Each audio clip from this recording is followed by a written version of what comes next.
Welcome to another scriptural study. In this scriptural study, we will be exploring why were the sun, moon, and stars created on the fourth day. We can read this scriptural fact in the book of Bereshith, known as Genesis today, in chapter 1, verses 14 through 19. Could the answer to this very important scriptural question be as simple as why none of us would put any type of clock in a house that is not fully built and or is still under construction? Think about it. Would you actually put a timing piece of quality in a house that is still under construction? You wouldn't, would you? Is this answer to the question that simple? And thus why the Father of Lights chose the fourth day to install his timing piece? So, instead of leaning on our own understanding, may we kindly suggest that you view this most excellent scriptural study video from a website called Sabbath of the Bible and on their YouTube channel called The Calendar of Creation. Because if you are looking for pure scriptural joy on this extremely important scriptural question, then please truly enjoy this scriptural clip. I watch this video at least once a month for scriptural encouragement and peace, and remain ever so thankful for David and his efforts.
In the beginning, Elohim created the heaven and the earth. And the earth was without form and void, and darkness was upon the face of the deep. And Elohim said, Let there be light, and there was light. And Yahweh said, Let there be a firmament in the midst of the waters, and let it divide the waters from the waters. And let dry land appear, and it was so. And Yahweh said, Let there be lights in the firmament of the heaven, And Yahweh said, let the waters bring forth abundantly the moving creature that has life. So Yahweh created man in his own image. And on the seventh day Yahweh ended his work which he had made, and he rested on the seventh day from all his work which he had made. A closer examination reveals the first 3 days he shaped his creation. The second 3 days he populated what he had shaped the first 3 days. Let's take a look at each of the 6 days as they were created, taking note on how first he established a foundation that was a very essential process.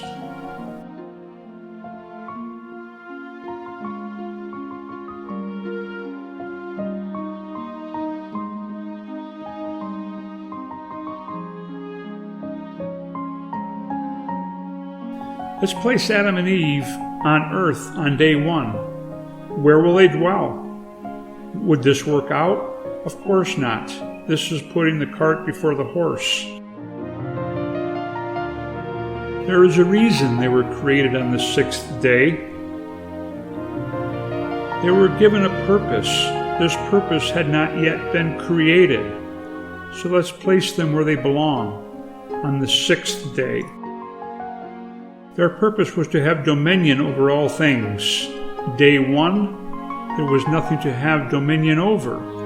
The moon was also appointed a task on the 4th day. By looking at the first 3 days of creation, we were better able to understand the process. What do we see in days 1 through day 3? Empty spaces waiting to be occupied. The correlation as to how the spaces are occupied is wonderful. Days 3 and 6 give us a hint. Looking at days 2 and 5 together, what do we see? Day 2, the firmaments were separated. Day 5, both spaces were inhabited. The pattern is the same for days 1 and 4 as well. Day 1, light and darkness were separated. Day 4, time was appointed. Let's review looking at some remarkable facts. The 4th day he populated the space he created on day 1 with the sun, moon, and stars. The 5th day he populated the firmaments he created on day 2 with fish and birds of all kinds. And on the 6th day he populated the dry land he had created on day 3 with animals, man, and woman. Days 1, 2, and 3 he laid his foundation to fill them on days 4, 5, and 6.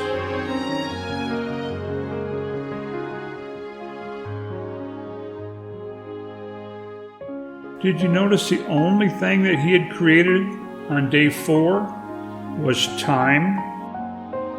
On the 4th day, we believe the heavenly bodies were placed into motion, giving man time according to Genesis 1:14.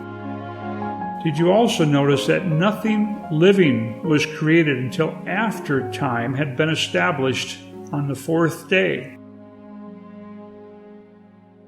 We are not told the week of the month creation of this earth took place, but we would suggest it happened something similar to the following.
If you enjoyed this clip, then please again see the source from which it came. Hallelujah for all of those Bereans all over earth who constantly strive to further learn about the laws of the heavens and just how they have been set to rule over the earth, day after day and night after night. Hallelujah for all of the scriptural witnesses of light that were created and installed to fully operate starting on the 4th day. Yes, these perfect gifts from above, coming down from the Father of lights, with whom there is no change nor shadow of turning. We continue to call upon the name that these scriptural study articles and videos provide value to you and your loved ones. Until next time, YaHUaH willing, all the best in the name which is above all names.